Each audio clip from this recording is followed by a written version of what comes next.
Hello everyone, welcome to Chandra IAS classes.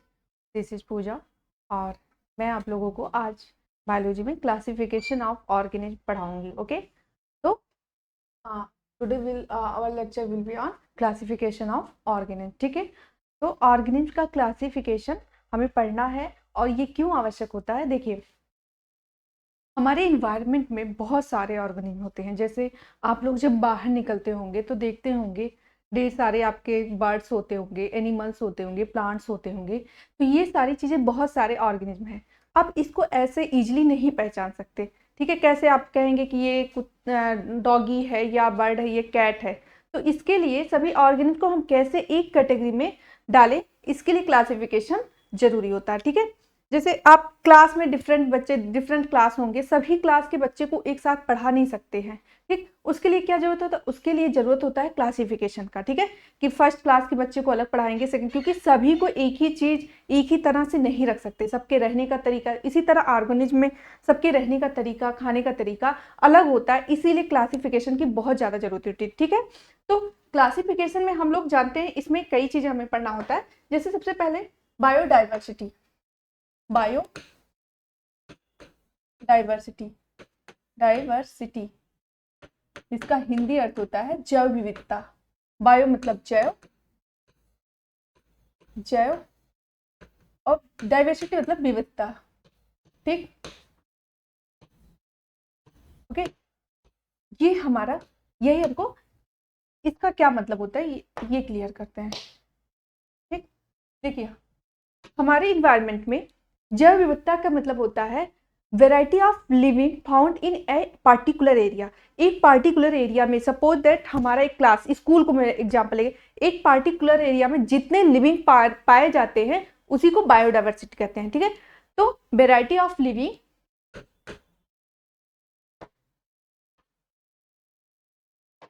Variety of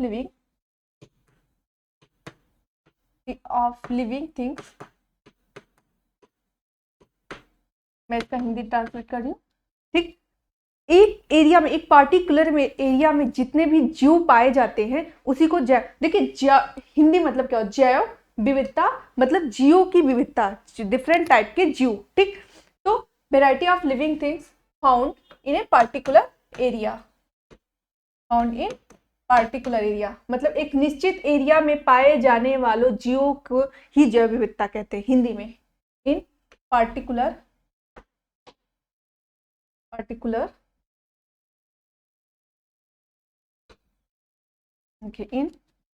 particular area okay,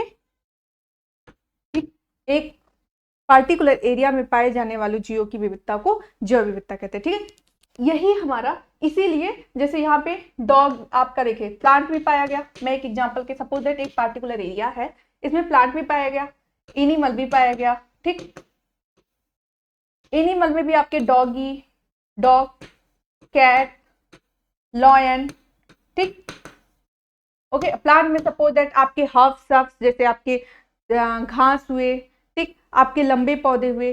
तो ये सारी चीजें जो ढेर सारे हमारे इन्वायरमेंट में पाए जाते हैं, इसी को जैव विविधता कहते हैं। ठीक है, तो एक पार्टिकुलर एरिया में पाए जाने वाले डिफरेंट लिविंग ऑर्गेनिज्म को ही जैव विविधता कहते हैं। ठीक है, अब देखिए, क्लासिफिकेशन के लिए तो सबसे पहले हमें जैव विविधता जाना हुआ।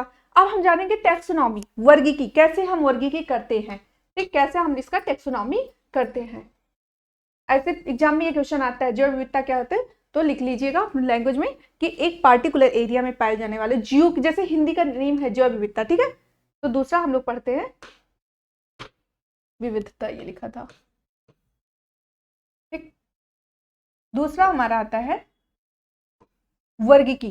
ठीक, वर्गीकी, टैक्सोनॉमी, टैक्सोनॉमी, टैक्सोनॉमी या वर्गीकी।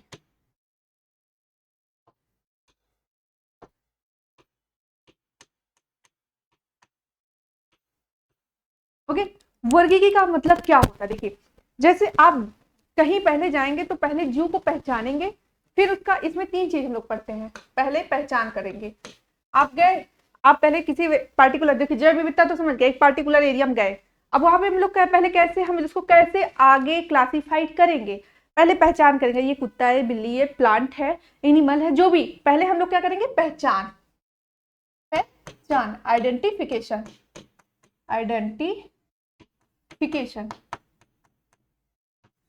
ठीक। फर्स्ट हम लोग क्या करेंगे, उसको पहचानेंगे, ठीक। उसके बाद दूसरा हम लोग क्या करेंगे, जब पहचान ली, सपोज दैट मैंने देखा कि ये लॉयन है, अब हम उसका नाम देंगे ना, तो हमें क्लासिफिकेशन में क्या क्या, हमें टैक्सोनॉमी मतलब वर्ग करने में हमें क्या क्या करना होता है, पहले पहचान किया, फिर उसके बाद उसका नाम दिया, नाम पद्धति, नाम पद्धति,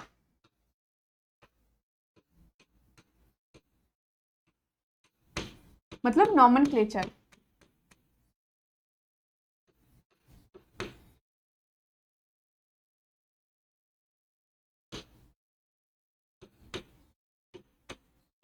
ठीक।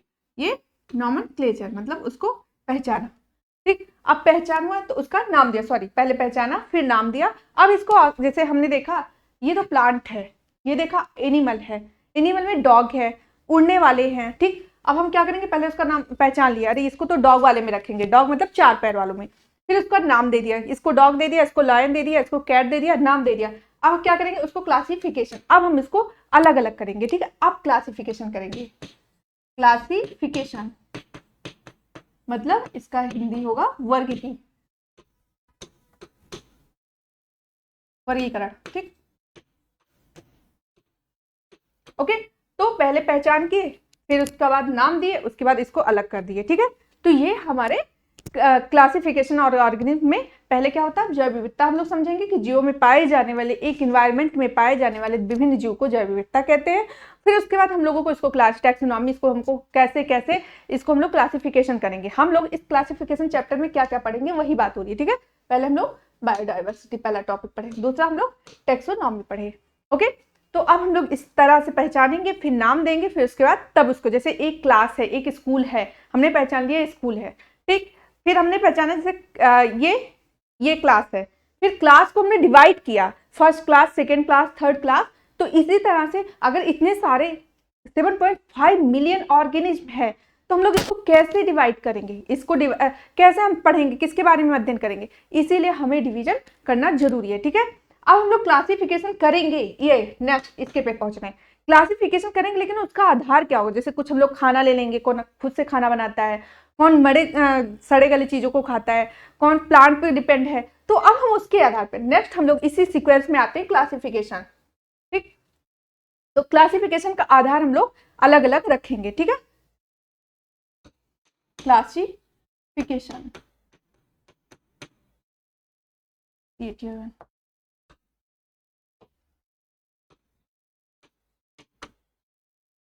मतलब वर्गीकरण, वर्गीकरण का आधार रखते हैं। देखो डिफरेंट आधार होते हैं, कोई गति के आधार पे, देखो हम लोग प्लांट और एनिमल, जब जो प्लांट चलेंगे उनको प्लांट बोल देंगे, जो नहीं चले इस गति के आधार पे, कुछ खाने के आधार पे, कुछ सेलवाल किसमें है किसमें नहीं, तो डिफरेंट बेसिस पे हम लोग डिवाइड करेंगे, ठीक। तो कैसे क्लासिफाई करेंगे, सिमिलरिटी और डिफरेंट के आधार पर, समानता और विषमता के आधार पर हम क्लासिफिकेशन करेंगे। तो क्लासिफिकेशन का आधार क्या है, का आधार या बेसिस, मैं हिंदी इंग्लिश मिक्स लिख रही हूँ, आधार, बेसिस ऑफ क्लासिफिकेशन क्या है, दो चीजें क्या है, उनकी सिमिलरिटी और डिफरेंस। जैसे जो सेम टाइप के होंगे उनको एक क्लास में, जैसे हाइट के अकॉर्डिंग बांट देना और क्लास के अकॉर्डिंग बांट देना, तो सेम क्लास वालों को एक साथ रखेंगे और डिफरेंट क्लास वालों को अलग रखेंगे, ठीक है। तो क्लासिफिकेशन का आधार क्या है, समानता और विषमता या सिमिलरिटी, समानता और विभिन्नता, विषमता या विभिन्नता, ठीक। और विभिन्नता के आधार पर, विभिन्नता के विभिन्नता के आधार पर इसको बांटते हैं, ठीक है। Basis of similarity and difference लिख देते हैं इंग्लिश में भी, बेसिस ऑफ सिमिलरिटीज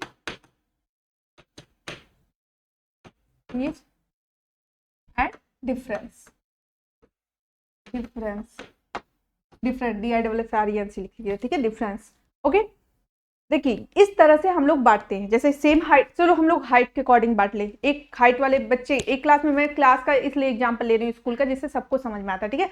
जैसे सेम हाइट के बच्चों को एक साथ रख दिए तो हमें क्या है, बच्चों को पढ़ाने में इजी होगा ना। अब सभी बच्चों जैसे क्या होता है, जो बच्चे फर्स्ट सेकेंड थर्ड फोर्थ सबको मिला दे तो हम पढ़ा पाएंगे उनका बेसिस, क्योंकि सबका एक जो आपका आईक्यू लेवल भी ज्यादा होता है, आईक्यू लेवल कम होगा, सब चीज डिफरेंस होगा। इसीलिए क्लासिफिकेशन बहुत, जैसे मैं ऐसे ऑर्गेनिज्म में कुछ लोग मीट खाते हैं, कुछ ऑर्गेनिज्म विदाउट मीट रहते हैं, ठीक है। जैसे हम लोग ह्यूमन में ही ले लेते हैं, कुछ लोग पूरा शाकाहारी होते हैं, कुछ मांसाहारी होते हैं और कुछ बिल्कुल सर्वाहारी होते हैं, ठीक है, मतलब कुछ दोनों खाते हैं, ठीक। इसीलिए इसी तरह से क्लासिफिकेशन हम ऑर्गेनिज्म का भी करते हैं। तो इसका महत्व क्या है, इंपॉर्टेंस क्या है, इसीलिए क्लासिफिकेशन क्यों जरूरी है। पहली बात तो हम लोग स्टडी करने में इजी होगा, जैसे जैसे उड़ने वाले आपके बर्ड हुए, अब हम लोग बर्ड का कैरेक्टर, जैसे कोई कहा उड़ने वाले का नाम, तुरंत आपके दिमाग में बर्ड का नाम आ जाएगा। हम लोग कहेंगे फोर, जैसे 4 पैर वाले, तुरंत जितने भी 4 पैर वाले एनिमल्स हो, मैं तो एक एग्जाम्पल से समझा रही हूँ, आपके दिमाग में तुरंत आ जाएगा। तो इससे क्या हो रहा है, हमें इजी स्टडी करने में इजी हो रहा है ना। तो क्लासिफिकेशन का सबसे पहला महत्व है इजियर फॉर द स्टडी, मतलब पढ़ने में सरलता, मतलब स्टडी अध्ययन करने में सरलता, ठीक है। तो इंपॉर्टेंस क्या है, इंपॉर्टेंस ऑफ क्लासिफिकेशन,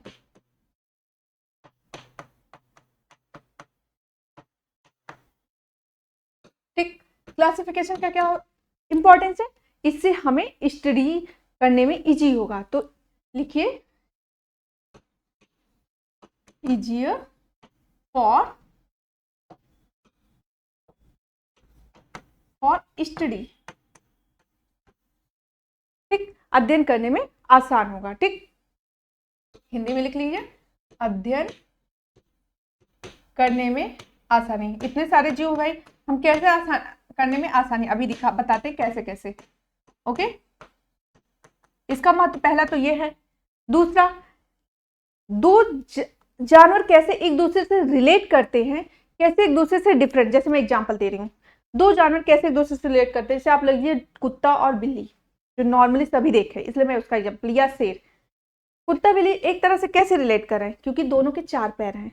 या टेरेस्ट्रियल, मतलब जमीन पे चलने वाले, एक दूसरे से जितने, अगर आपसे कह दिया जाए जमीन पे चलने वाले जानवरों का नाम बताओ, तो आप तुरंत रिलेट कर लेंगे, आपके दिमाग में तुरंत आ जाएगा। या हम कहें पानी में रहने वाले जीवों का नाम बताओ, तो आपके दिमाग में उस समय तुरंत आ जाएगा। तो इससे क्या होगा, हम इससे डिफरेंट जो ऑर्गेनिज्म है एक दूसरे से कैसे रिलेट होते, को रिलेट मतलब एक दूसरे से कैसे थोड़ा बहुत जो मिलते हैं, इसके बारे में हमें आसानी होगी जानने में, ठीक है। तो how different organism relate to each other, ये हम लोग जान सकते हैं, पहला है।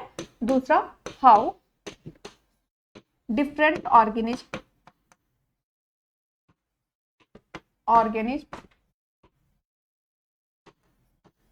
रिलेट टू ईच अदर, ठीक। यहां लिखिए कैसे एक जीव दूसरे जीव से रिलेट होते हैं, हम इसके बारे में अध्ययन कर सकते हैं, ये महत्व है, ठीक है। अब जैसे मैंने बोल दिया उड़ने वाले, उड़ने में आपके चमगादड़ भी उड़ते हैं, आपके बर्ड भी उड़ते हैं, लेकिन चमगादड़ और बर्ड दूसरी स्पीसीज है, मतलब दूसरे क्लास में है। चमगादड़ आपका आता है मैमल्स, जिसमें हम लोग हैं। तो थोड़ा सा जैसे एक जीव दूसरे जीव से कैसे कोरिलेट करेंगे, इसमें भी हमें आसानी होगी। जो सेम टाइप के जीव होंगे उनको हम एक साथ रखेंगे, जो थोड़ा सा डिफरेंस होगा मतलब उसको हम लोग आगे क्लासिफिकेट करने में आसान होगा, ये इसका इंपॉर्टेंस है, ठीक। अब हम लोग आते हैं क्लासिफिकेशन के कौन कौन से आधार, डिफरेंट साइंटिस्ट आए और उन्होंने अपना अपना आधार दिया, ठीक है। तो अब हम क्लासिफिकेशन का बेसिस बताएंगे डिफरेंट साइंटिस्ट के अकॉर्डिंग, ठीक, जो इंपॉर्टेंट है।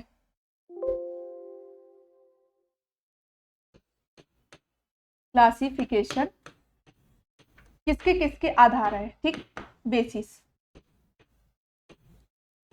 बेसिस ऑफ क्लासिफिकेशन, या ऐसे लिखिए बेसिस ऑफ क्लासिफिकेशन,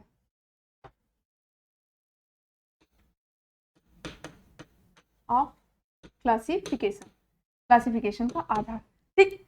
देखिए सबसे पहले अरस्तु ने गति के आधार पर बांट दिया, कि जो गति करते हैं और जो गति नहीं करते। ठीक, तो सबसे पहले अरस्तु, ठीक, इन्होंने किस पे बांटा? ऑर्गेनिज्म को बांटा, लिविंग ऑर्गेनिज्म को गति के आधार पे। क्या बेसिस लिया? गति। गति मतलब चलना। ठीक, कौन से गति करते? गमन मतलब।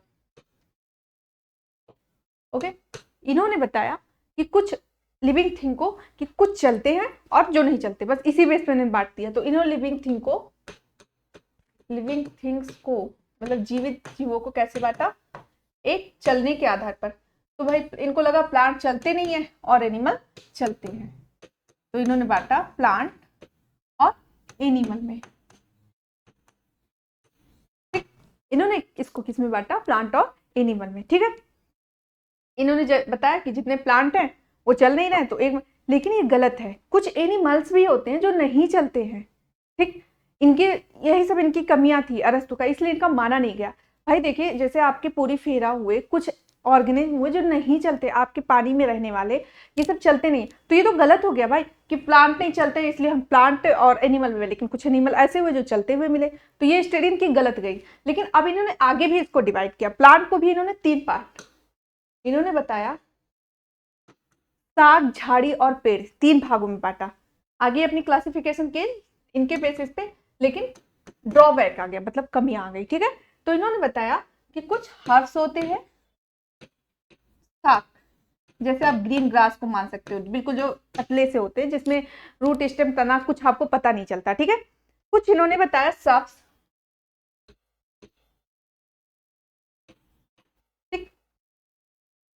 सब्स मतलब झाड़ियां, जैसे गुलाब का पेड़ आपका सब्स में आएगा। ठीक है, झाड़ी है ना वो, जहां भी झाड़ी आप देखते हो कांटे लगे हुए, वो सब झाड़ियां होता है। और तीसरा ट्री, इसको लिख लीजिए झाड़ियां, और ट्री मतलब पेड़। सब चीज लिख रहे। देखिए हर्ब्स में अब क्या है? हर्ब्स, सर्ब्स एंड ट्री, 3 चीजों में इन्होंने बांटा। ठीक, हर्ब्स में आपके क्या आएंगे? आपके जैसे पालक में सब चीजें आएंगी, आपके ग्रीन ग्रास या घास लिख लो, सी रहेंगे घास। झाड़ी में आपके गुलाब का फूल, गुलाब का प्लांट, एक एग्जाम्पल जो सभी देखे हैं। और पेड़ में आपका पीपल, बरगद, बहुत सारे हैं, पीपल और बरगद। ठीक, तो ये सारी इनकी, इन्होंने डिफरेंट टाइप के ऑर्गेनिक मतलब प्लांट को बांटा। इन्होंने प्लांट को, अब इन्होंने एनिमल को भी बांटा। ठीक, एनिमल को इन्होंने कैसे बांटा? कहाँ कौन सा जीव रहता है, जो मैंने पहले बताया, आवास के आधार पर। आवास मतलब हैबिटेट, इंग्लिश में इसको बोलेंगे habitat, on the basis of habitat, इसको लिखिए हैबिटेट इंग्लिश में, हैबिटेट।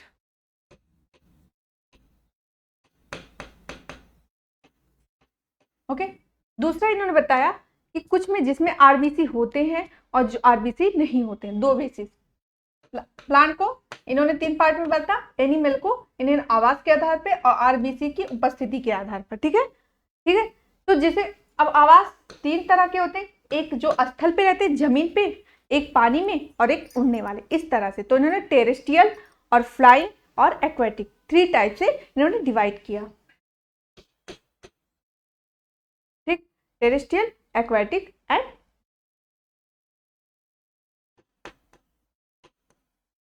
मतलब स्थलीय, एक्वेटिक या फ्लाइंग, एक्वेटिक मतलब जलीय।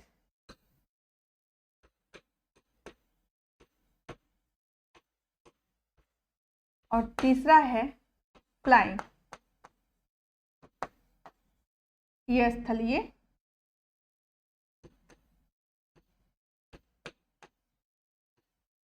ये जलीय और ये उड़ने वाले। ओके, इस तरह से इन्होंने 3 पार्ट में आवास के आधार पे बांटा। ठीक, दूसरा इन्होंने बताया आरबीसी, जिसमें आरबीसी है उसको उन्होंने इनेमिया कहा, और जिसमें एन एनीमिया कहा। ठीक है, इनेमिया, आरबीसी जिसमें है आरबीसी प्रेजेंट ये लिखा है, ठीक है, उसको इन्होंने इनेमिया कहा।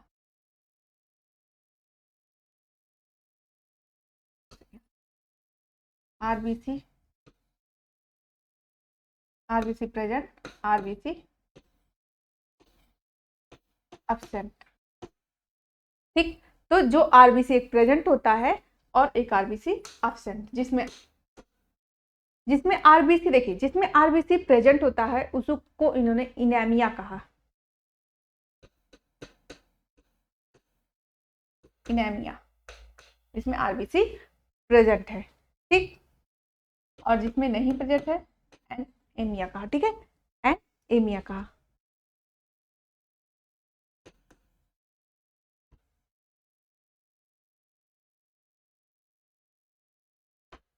क्लियर? तो ये इस तरह इन्होंने डिवाइड किया, ठीक है, एनीमिया एंड, सॉरी यहाँ पे मैंने लिखा ही नहीं,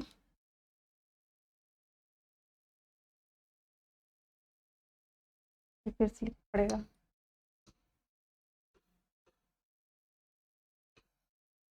देखिए एनीमिया एंड एनीमिया, पहले इसको लिखते हैं।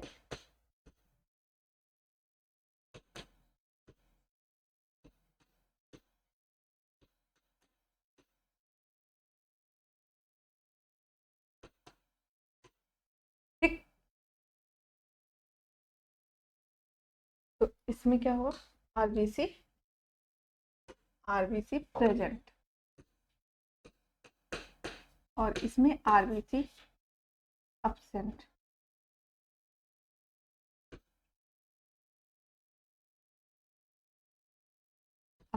ठीक, ओके। उसके बाद ये इन्होंने, अरस्तु ने सबसे पहले अपना क्लासिफिकेशन बेसिस दिया, ओके। उसके बाद इनकी क्लासिफिकेशन में यही कमी थी कि इन्होंने बताया कि जो मैंने पहले ही बताया कि प्लांट और एनिमल में गति के आधार पर बताया, इसलिए इनकी क्लासिफिकेशन इतनी मान्य नहीं हुई। और दूसरी चीज, इन्होंने ये पहला बेसिस दे दिया कि जो चलते हैं ये, जो कि बिल्कुल गलत है, क्योंकि बहुत सारे ऐसे एनिमल भी हैं जो कि चलते नहीं है, ठीक। तो ये अभी नेक्स्ट हम लोग आते हैं दूसरे क्लासिफिकेशन पे, ठीक है। दूसरे साइंटिस्ट आए जिसका नाम कैरोलस लीनियस, जो कि बहुत फेमस है। इन्होंने अपना क्लासिफिकेशन दिया, ठीक। इन्होंने दिया टू किंगडम क्लासिफिकेशन,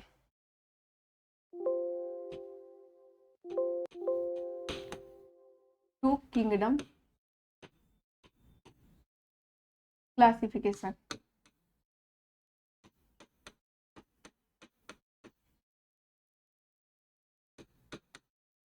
ठीक, जो किसके द्वारा दिया गया, कैरोलस लीनियस,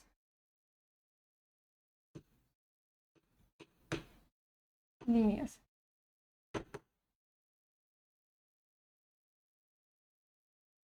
ठीक, कैरोलस लीनियस के द्वारा दिया गया है, ठीक है। देखिए ये इनको क्या कहते हैं, फादर ऑफ टेक्सोनॉमी भी है। ये कौन है, फादर ऑफ टेक्सोनॉमी, पूछता है एग्जाम में, फादर ऑफ टेक्सोनॉमी बहुत प्रोन क्वेश्चन है जो बार बार पूछा जाता है।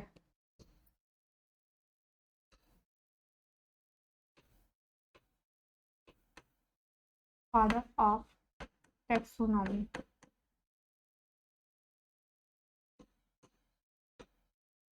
Okay.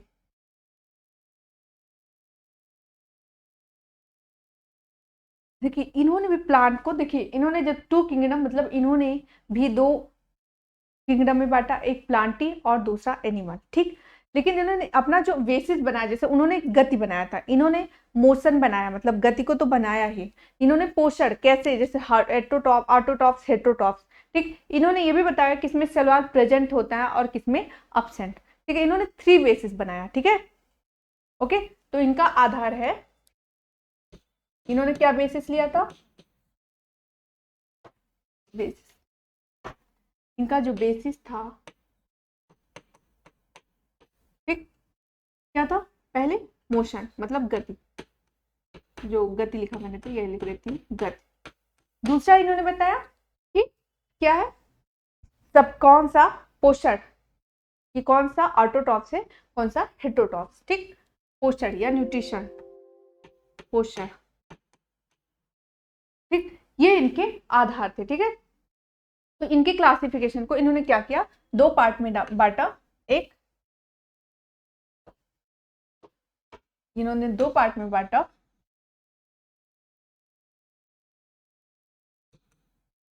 Kingdom Plantae, kingdom Plantae और किंगडम एनिमलिया।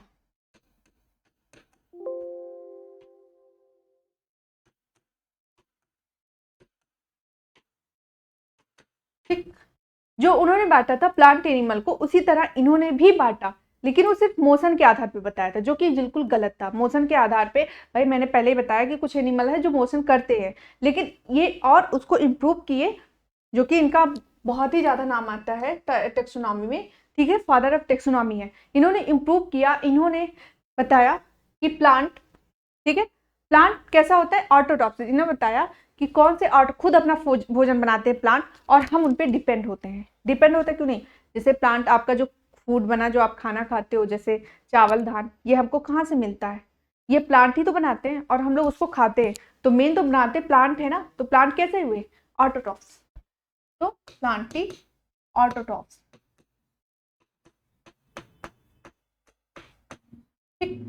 ऑटोट्रॉफ्स या स्वपोषी।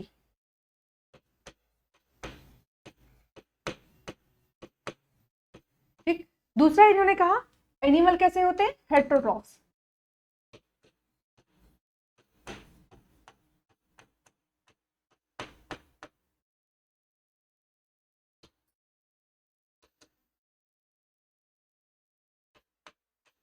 ओके, तो इन्होंने विषम पोषी या परपोषी, कोई से परपोषी, जो दूसरों से अपना भोजन लेते हैं। ठीक है, दूसरी चीज इन्होंने बताया कि किसमें सेलवाल प्रेजेंट होते हैं और किसमें सेलवाल अब्सेंट होते हैं। तो इसमें सेलवाल, इसमें प्लांट ही आते हैं ना, प्लांटी का मतलब ही प्लांट, इसमें प्लांट में सेलवाल प्रेजेंट होते हैं और इसमें एनिमल में सेलवाल अब्सेंट होते हैं। सेलवाल चैप्टर जब आप लोग देखेंगे तो उसमें क्लियर होगा, मैंने पहले, इसीलिए मैंने पहले सेल ही पढ़ाया। ठीक है, देखिए ये हमारा सेल होता है, सेल का जो सबसे बाहरी लेयर होता है इसी को सेलवाल कहते हैं, जो कि केवल एनिमल प्लांट में पाया जाता है, एनिमल में नहीं होता। दूसरा मेम्ब्रेन प्लाज्मा मेम्ब्रेन, यहाँ से केवल एनिमल में प्लाज्मा मेम्ब्रेन ही पाया जाता है, सेलवाल नहीं। ठीक है, तो जब फर्स्ट चैप्टर आप देखेंगे तो वहाँ पे क्लियर होगा, इसीलिए सिस्टमैटिक नॉलेज साइंस मैंने दिया है, तो इसमें मैंने सेल पहले ही पढ़ा दिया। ठीक है, तो इसमें सेलवाल प्रेजेंट होते हैं और एनिमल में सेलवाल अब्सेंट होते हैं। ठीक है, तो यही, और दूसरी चीज इनकी ये कमियां हुई, देखिए इन्होंने प्लांट और एनिमल दो ही किंगडम बांट दिया। ठीक है, और इन्होंने ये नहीं बताया कि कौन से एक से, जैसे हमारा जो सेल बताया, इन्होंने ये भी बताया कि सेल से मिलकर बना होता है हमारा शरीर, जैसे जैसे एक दीवार की ईंट होती है, एक ईंट एक सेल होता है सपोज, वैसे हमारे शरीर का भी इकाई एक ईंट की तरह समझ लीजिए सेल होता है। तो उन्होंने ये नहीं बताया कि यूनिसेलुलर और मल्टी सेलुलर ऑर्गेनिज्म को अलग नहीं किया, इन्होंने सिर्फ दो प्लांट बताया, एक प्लांट बताया, प्लांट को, और एनिमल बता दिया। ठीक है, जो कि अब ये नहीं बताया कि कौन से एक सेल के बने हैं, कौन से दो सेल के बने हैं। तो ये इनकी कमी थी, ये चीजें अलग नहीं कर पाए। ठीक है, तो ये क्या किए, इनकी जो ड्रॉबैक है, जो कमियां हैं,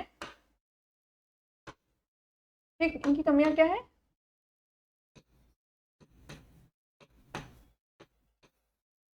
इनकी कमियां यही है कि ये सेल में यूनिसेलर मल्टी सेलर को अलग नहीं कर पाए। ठीक है, जैसे आपका देखिए, इन्होंने कहा कि जो एनिमल, जो हेटेरोट्रॉफ है वो एनिमल में है, जिसमें सेलवाल नहीं प्रेजेंट है वो एनिमल में है, जो कि इसमें इन्होंने जैसे इसमें इन्होंने क्या रखा, एनिमल को भी रख दिया, फंगी को भी रख दिया। ठीक है, जो कि गलत है, क्योंकि फंगी में भी काइटिन का एक सेलवाल होता है। इन्होंने कहा कि जो एनिमल होते हैं, जैसे जो प्लांट में नहीं आए, वो जो बचे वो एनिमल में आए। जब फंगी भी एनिमल में आ जाता है तो ये क्या हो गया, इसमें फंगी में भी काइटिन की सेलवाल होती है, तो इसीलिए ये इनकी कमी है कि ये यूनिसेलर और मल्टी सेलर को अलग नहीं कर पाए। ठीक, तो इनकी कमियां क्या है, सेल में यूनिसेलर मल्टी सेलर को अलग नहीं किया।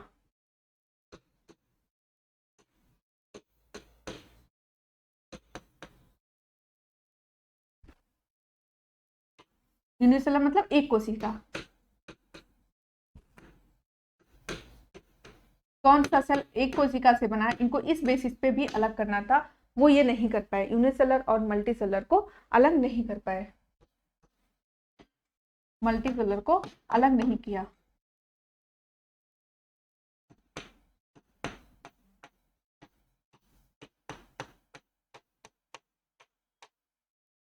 ठीक है, इन्होंने सिर्फ प्लांट और एनिमल पे डिवाइड कर दिया। ठीक है, जैसे हमारे शरीर में कुछ एक कोशिका के, जैसे हमारी ऑर्गेनिज्म जो इन्वायरमेंट में, जैसे प्रोटोजोआ एक कोशिका का है, लेकिन वो एनिमलिया में आएगा। ठीक है, इस बेसिस पे इन्होंने नहीं कही। जैसे फंजाई बहुकोष किया है, लेकिन उसको भी एनिमल में ही रख दिया, क्योंकि अगर इन्होंने पहले कहा जिसमें सेलवाल प्रेजेंट है, तो फंजाई में भी तो सेलवाल है, तो उसको इसमें रखा था। तो अगर ये यूनिसेलर मल्टीसेलर के बेसिस पे करते तो थोड़ा सा क्लासिफिकेशन और परफेक्ट होता। तो ये इनके क्लासिफिकेशन का ड्रॉबैक है। ठीक है, कमियां है। ओके, जैसे इन्होंने सबको एक ही में रख दिया। ठीक है, अब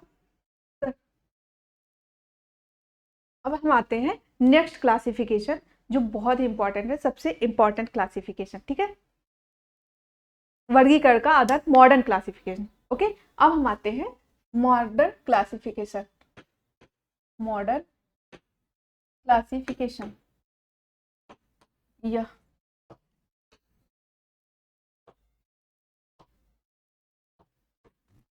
ठीक, देखिए क्लासिफिकेशन का ये आधार तो डिफरेंट मतलब हो नहीं पाया। ठीक है, क्योंकि इन्होंने मल्टी सेलर और यूनिसेलर को अलग नहीं किया। फिर धीरे धीरे क्लासिफिकेशन के कई आधार बनाए गए। जो मेन आधार होना चाहिए उसके बारे में पहले बात करेंगे। ठीक है, उसके बाद लास्ट में हम वेटिकर का बताएंगे, जो सबसे ज़्यादा इम्प्रूवल या सबसे ज़्यादा रिक्वायरमेंट, सबसे परफेक्ट क्लासिफिकेशन निकला। ठीक है, तो पहले हम क्लासिफिकेशन का आधार लेना क्या चाहिए वो मैं बताती हूँ। ठीक है, वर्गीकरण का आधार कौन कौन सा होना चाहिए। वर्गीकरण का आधार आधार क्या क्या होना चाहिए। ठीक है, डिफरेंट आधार होना चाहिए। ठीक है, उस बेसिस पे क्लासिफिकेशन करना चाहिए, इसलिए इसको मॉडर्न क्लासिफिकेशन या मॉडर्न क्लासिफिकेशन कह सकते हैं कि मॉडर्न क्लासिफिकेशन बेसिस होना चाहिए। मॉडर्न क्लासिफिकेशन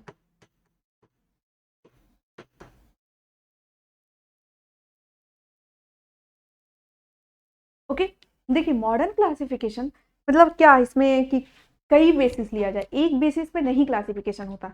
जैसे मैंने सबसे ज्यादा इंपॉर्टेंट इन्होंने दिया कि प्रोकैरियोटिक सेलुलर, जैसे कौन सा सेलर, प्रोकैरियोटिक यूकैरियोटिक। जैसे मैं बता रही हूँ कि सेल हमारे दो, मैं पहले समझाती हूँ आपको फिर आगे क्लियर करती हूँ। दो तरह के सेल होते हैं, एक प्रोकैरियोटिक और दूसरा यूकैरियोटिक। यूकैरियोटिक केवल समझाने के लिए पहले समझा रही हूँ। ठीक है, देखिए जो प्रोकैरियोटिक होते हैं, जैसे आपके बैक्टीरिया इसमें आते हैं। प्रिमिटिव, प्रिमिटिव मतलब पुराना, कैरियन इसका मतलब होता है प्रिमिटिव मतलब जिसमें, और कैरियन मतलब न्यूक्लियस, कैरियन मतलब न्यूक्लियस। ठीक, देखिए इसमें क्या होता है, जो प्रोकैरियोटिक होते हैं इसमें आपका ना न्यूक्लियर, जैसे ये हमारा सेल है तो इसमें न्यूक्लियर मेम्ब्रेन नहीं होते हैं। ठीक है, और ना ही इसके डीएनए में हिस्टोन प्रोटीन, डीएनए में हिस्टोन प्रोटीन होता है, ये दोनों चीज नहीं होता है। यही डिफरेंस होता है प्रोकैरियोटिक और यूकैरियोटिक में। तो क्या है, इसमें nuclear membrane, nuclear membrane absent होते हैं और हिस्टोन प्रोटीन एब्सेंट होते हैं। या इसको मैं यही जब आधार पे ही क्लियर करती हूँ, लिख लीजिए या साथ में ही। ठीक है, ऐसा करके बताती हूँ।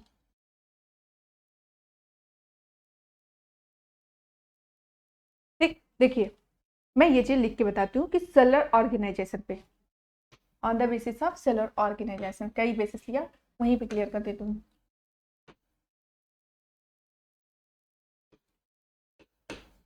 सेलुलर ऑर्गेनाइजेशन,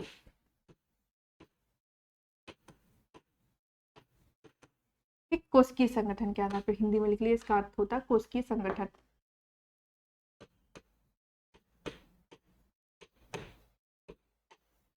कोशिकीय संगठन, कोशिकीय संगठन ये कौन प्रोकैरियोटिक है और कौन यूकैरियोटिक है। अब मैं यहीं पे डिफरेंस बता देती हूँ। ठीक है, prokaryotic and eukaryotic. Pro karyotic and दूसरा यूकैरियोटिक।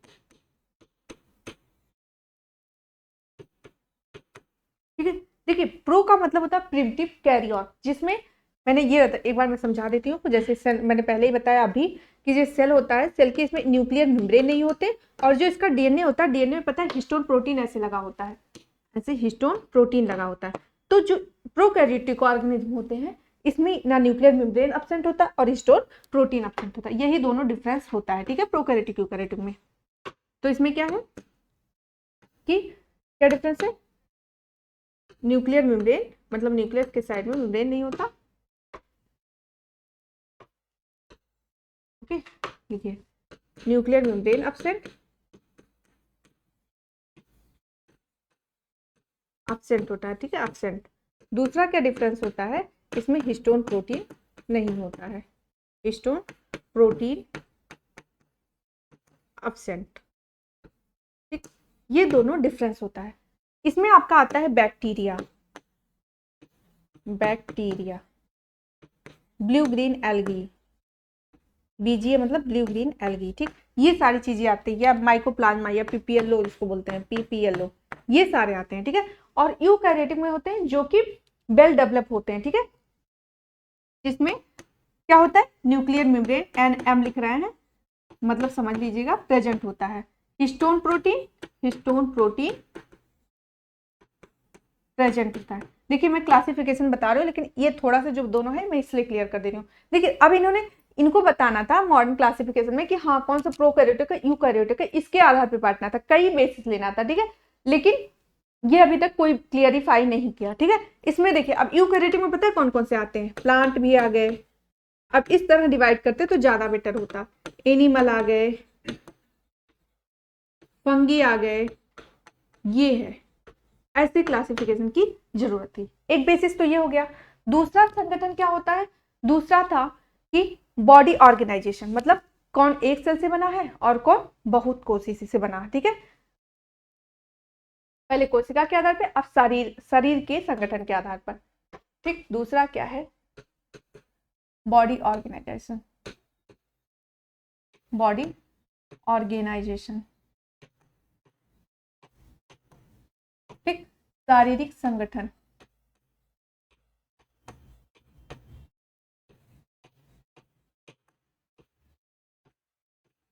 कौन एक कोशिका से बना है और कौन यूनिसेलुलर है, यूनिसेलुलर, और कौन मल्टीसेलुलर है।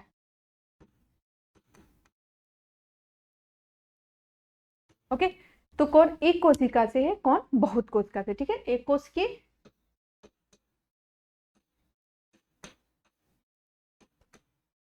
एक कोश की और कौन बहु कोश की है।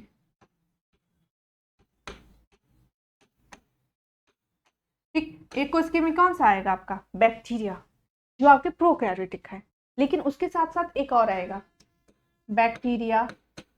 ठीक, आपका प्रोटोजोआ, प्रोटिस्टा, ये सब तो जानते, आगे विटिकर आएंगे वो सच में यही करेंगे, वो बैक्टीरिया को अलग मोनेरा में डाल देंगे, किंगडम प्रोटिस्टा एक जो होते हैं उनको, प्रोटोजोआ को अलग डाल देंगे, फंगी को अलग कर देंगे। जो मैंने यहाँ पे सारी चीजें लिखा, इसको जब आते हैं विटिकर सब अलग अलग कर देते हैं। तो इसीलिए विटिकर ने सब कुछ उसमें शामिल किया। ठीक, उन्होंने सब कुछ उसमें शामिल किया, इसीलिए उनका सबसे ज्यादा मान्य था। और कोई गति के आधार पर बताया, कोई किसी आधार पर बताया, इसलिए सबका इतना परफेक्ट नहीं गया। ठीक, तो इन्होंने एक कोश के बहु कोश के में कौन आता है, प्लांट भी आपका बहु कोश के है, एक कोशिका से तो प्लांट बना नहीं है। फिर इसमें भी वही आ रहा है, एनिमल भी आ रहा है, आपका फंगी भी आ रहा है। ठीक, कुछ फंगी ठीक यूनिसेलुलर भी होते हैं। ठीक है, और मल्टीसेलुलर। तो इस तरह से, और इसमें आपका प्रोटिस्टा भी आएगा, बैक्टीरिया के साथ आपका प्रोटिस्टा भी, प्रोटोजोआ जिसमें अमीबा, पैरामीशियम, यूग्लिना, ये सब जो बचपन से पढ़ते आ रहे हैं। ठीक है, प्रोटिस्टा, प्रोटिस्टा भी आएंगे। क्लियर, उसके बाद कैसे एक बेसिस और रखा गया वर्गीकरण, इसीलिए इसको मॉडर्न क्लासिफिकेशन कहा गया। ठीक है, एक बेसिस क्या रखा गया कि कौन से जीव खुद खोज लेते हैं और कौन सा दूसरों पे डिपेंड रहते हैं। तो हाउ, कौन सा basis, how they obtain, how organism obtain obtain their food, their food. कैसे जीव अपना भोजन, हिंदी में इसको लिख सकते हैं, कैसे जीव अपना भोजन प्राप्त करते हैं, ये इसका हिंदी टर्म है, ठीक है, प्राप्त करते हैं। ओके, इस बेसिस पे तो उन्होंने 3 बेसिस दिया। अब देखिए, कुछ जीव जो होते हैं ऑटोट्रॉफ्स होते हैं, अपना भोजन खुद प्राप्त करते हैं, और कुछ दूसरों पे डिपेंड करते हैं। इन्होंने बताया ऑटोट्रॉफ्स, ओके, और कुछ हेटेरोट्रॉफ्स होते हैं, ठीक, ऑटोट्रॉफ्स एंड हेटेरोट्रॉफ्स।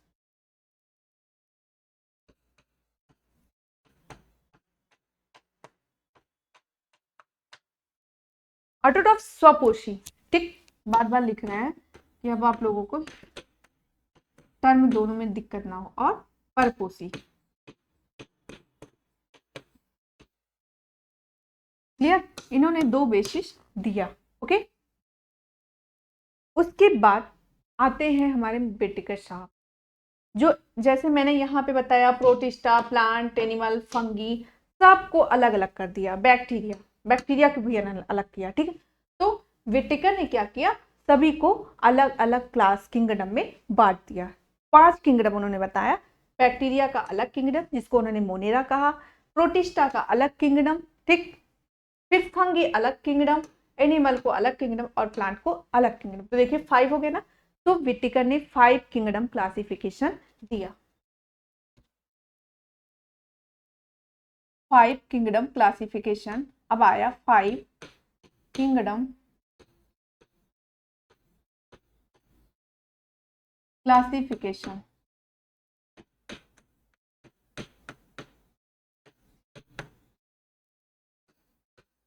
ठीक, 5 किंगडम क्लासिफिकेशन किसके द्वारा दिया गया, विटिकर के द्वारा।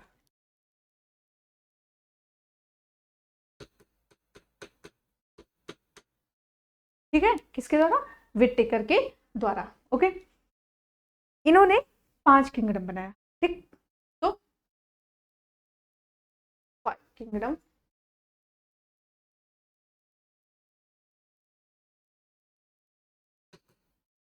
इन्होंने पहला Monera, kingdom Monera,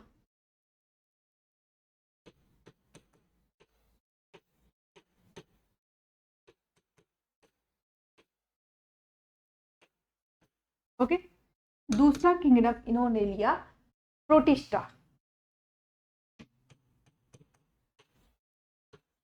kingdom protista, okay. 5, देखिए 5 जो मैंने वहां पे, फिर नेक्स्ट किंगडम,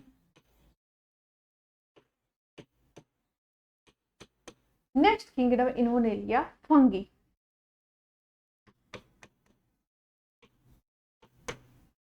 फिर kingdom in Plantae, and last इन्होंने किंगडम एनिमलिया को लिया, एनिमल जिसमें आते हैं, ठीक है।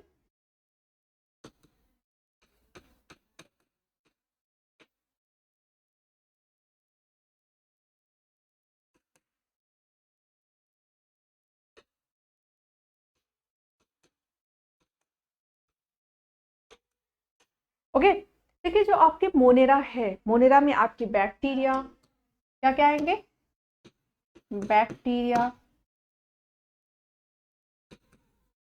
ब्लू ग्रीन एल्गी,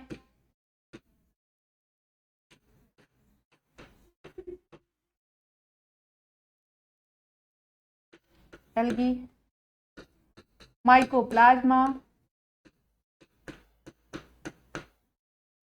ये सारे आते हैं। प्रोटिस्टा में आपका डायटम्स, प्रोटोजोआ जो आपके सारे आते हैं, प्रोटोजोआ, डायटम्स,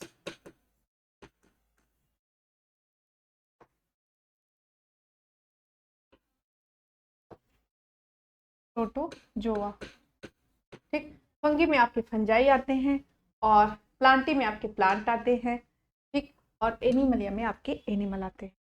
ओके, अब देखिए आर.एच. व्हिटेकर को मैंने बताया, ये इन्होंने दिया था 1969 में, ठीक है, 1969 में। इस तरह तो उन्होंने डिवाइड किया, लेकिन देखिए जो मैंने संगठन का आधार बताया था कि कुछ ये संगठन prokaryotic, eukaryotic, unicellular, multicellular, cell wall, without cell wall, सारा शामिल किया इन्होंने अपने क्लासिफिकेशन में, हर चीज शामिल कर लिया, ठीक है। तो इन्होंने क्या किया, अपनी क्लासिफिकेशन में एवरीथिंग क्या किया, शामिल किया, ठीक है, सब चीज को ले लिया, ठीक है। तो आर.एच. व्हिटेकर ने ऑर्गेनिज्म को कैसे डिवाइड किया ये हम बताते हैं, ठीक है। आर.एच. व्हिटेकर ने ऑर्गेनिज्म को कैसे डिवाइड किया।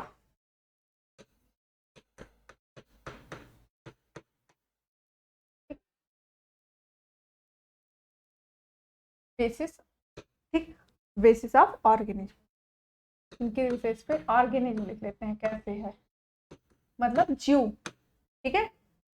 इन्होंने क्या किया, देखो पहले क्या किया, पहले सबसे पहले मैंने बताया था प्रोकैरियोटिक यूकैरियोटिक ना, पहला बेसिस वो लिया, पहले क्या लिया, प्रोकैरियोटिक और यूकैरियोटिक बेसिस, ठीक, प्रोकैरियोटिक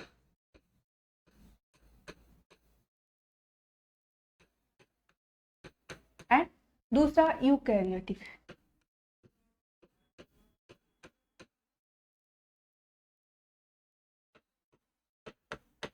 ठीक, प्रोकैरियोटिक और यूकैरियोटिक बेसिस इन्होंने लिया। ओके, अब देखिए प्रोकैरियोटिक में क्या आएगा, आपका मोनेरा आता है, केवल मोनेरा।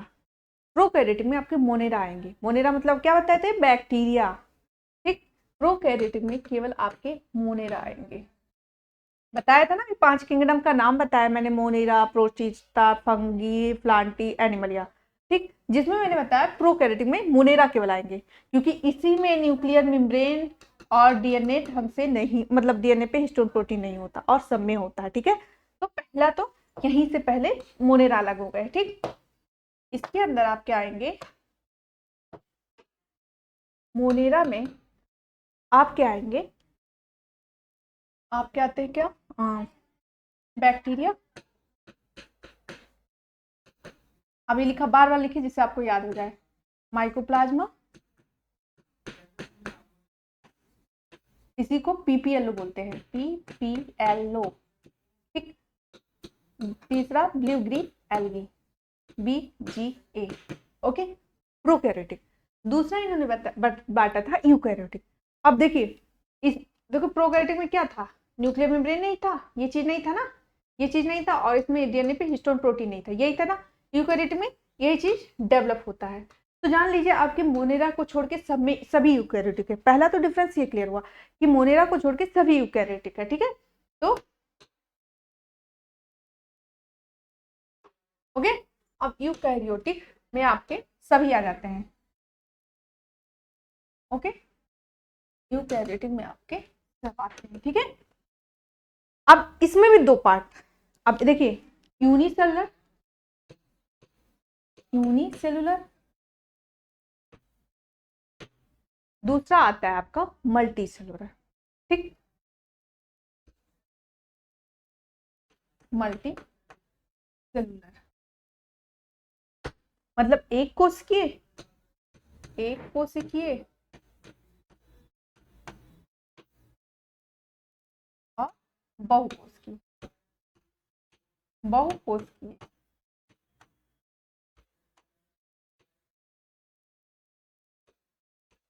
ओके, ये हो गया, ठीक। अब देखिए यूनिसेलुलर, आपके यूनिसेल में सिर्फ प्रोटिस्टा आएंगे, कौन आएगा, ओनली प्रोटिस्टा, प्रोटिस्टा,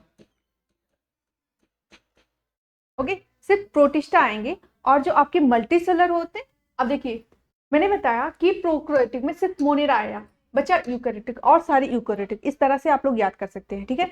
अब यूकैरियोटिक में एक कोशिका में सिर्फ प्रोटिस्टा आपके आ गए, ठीक है। और अब बचा मल्टीसेलर, मल्टीसेलर में भी अब दो पार्ट बच गया, एक में जिसमें सेल होगा और जिसमें सेल नहीं होगा, एक विथ सेल वाल,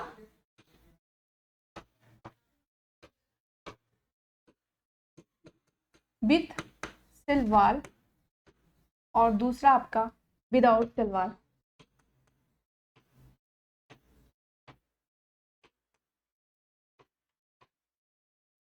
ठीक, विथ सेल वॉल कौन है कि आपके प्लांट में मैंने पहले ही बताया था कि प्लांट ऐसा है जो सेल वॉल। और मैंने क्या बताया, प्लांट के अलावा क्या बताया था आपका फंगी। फंगी में भी होता है ना, फंजाई में काइटिन की बनी होती है, इसमें सेल वॉल काइटिन की बनी होती है, लिख लीजिए काइटिन। ठीक, और प्लांट में सेलुलोज, सेल वॉल किससे बना होता है, सेलुलोज। क्लियर।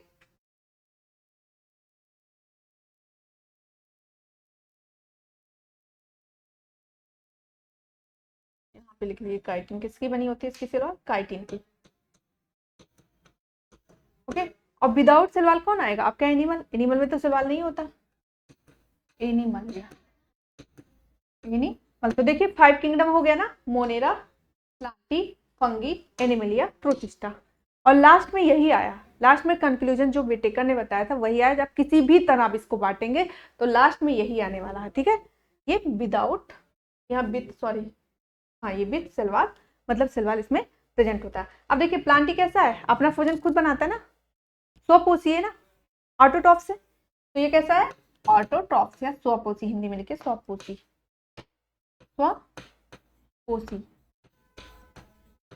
मतलब ये बनाती है। और फंगी कैसा, परपोषी। ठीक है, ये दूसरों पे डिपेंड होता है, क्योंकि इसमें ग्रीन कलर नहीं होता है इसलिए खाना खुद नहीं बना। जिसमें ग्रीन कलर होगा वही स्वपोषी होगा। जैसे इगुलिना एक एक्सेप्शन है, कहने को एनिमल है लेकिन वो ऐसा एनिमल है जिसमें क्या पाया जाता है आपका, ग्रीन कलर पाया जाता है, इसीलिए इगुलिना को प्लांट और एनिमल के बीच की कड़ी बताते हैं। ठीक है, तो आज मैं यहीं पे क्लास में फिनिश करती हूँ। Thank you for watching my video.